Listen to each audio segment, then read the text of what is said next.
Willkommen zu dieser technischen Anleitung zum Dyson DC19.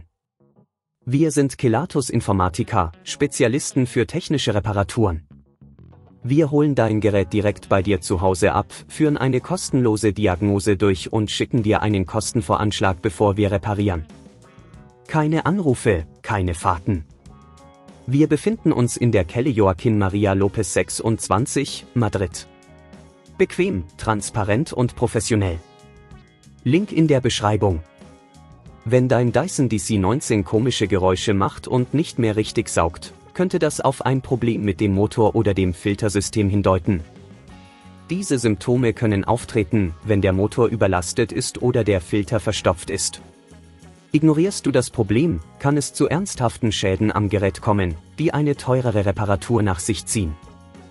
Für diese Reparatur benötigst du einen Kreuzschlitzschraubendreher, einen flachen Schraubendreher, einen neuen Motor für deinen Dyson DC19, einige Tücher zur Reinigung und eventuell einen neuen Filter. Zuerst musst du sicherstellen, dass das Gerät vom Stromnetz getrennt ist. Beginne mit dem Öffnen des Gehäuses, indem du die Schrauben an der Unterseite mit dem Kreuzschlitzschraubendreher entfernst. Achte darauf, die Schrauben an einem sicheren Ort aufzubewahren. Wenn du das Gehäuse geöffnet hast, kannst du den Motor sehen. Überprüfe, ob der Motor Anzeichen von Verschleiß aufweist, wie zum Beispiel verbrannte Stellen oder eine ungewöhnliche Geräuschentwicklung. Wenn dir das an dieser Stelle zu kompliziert wird, denk daran, dass wir bei Kelatos dein Gerät zu Hause abholen und es dir repariert zurückschicken. Um den Motor zu entfernen, musst du die Kabel vorsichtig abziehen, achte darauf, dass du sie dabei nicht beschädigst. Entferne dann die Schrauben, die den Motor halten, und ziehe ihn vorsichtig heraus. Setze den neuen Motor an die gleiche Stelle und befestige ihn mit den Schrauben. Schließe die Kabel wieder an, wobei du darauf achtest, dass sie fest sitzen.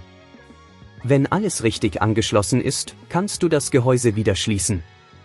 Überprüfe, ob alle Schrauben sicher angezogen sind und teste das Gerät, bevor du es wieder in Betrieb nimmst. Wenn du beim Zusammenbauen auf Probleme stößt, zögere nicht, uns zu kontaktieren. Um zu vermeiden, dass dieses Problem in Zukunft auftritt, solltest du regelmäßig die Filter deines Dyson DC19 reinigen und gegebenenfalls austauschen. Eine regelmäßige Wartung verhindert, dass Schmutz und Staub die Leistung deines Staubsaugers beeinträchtigen.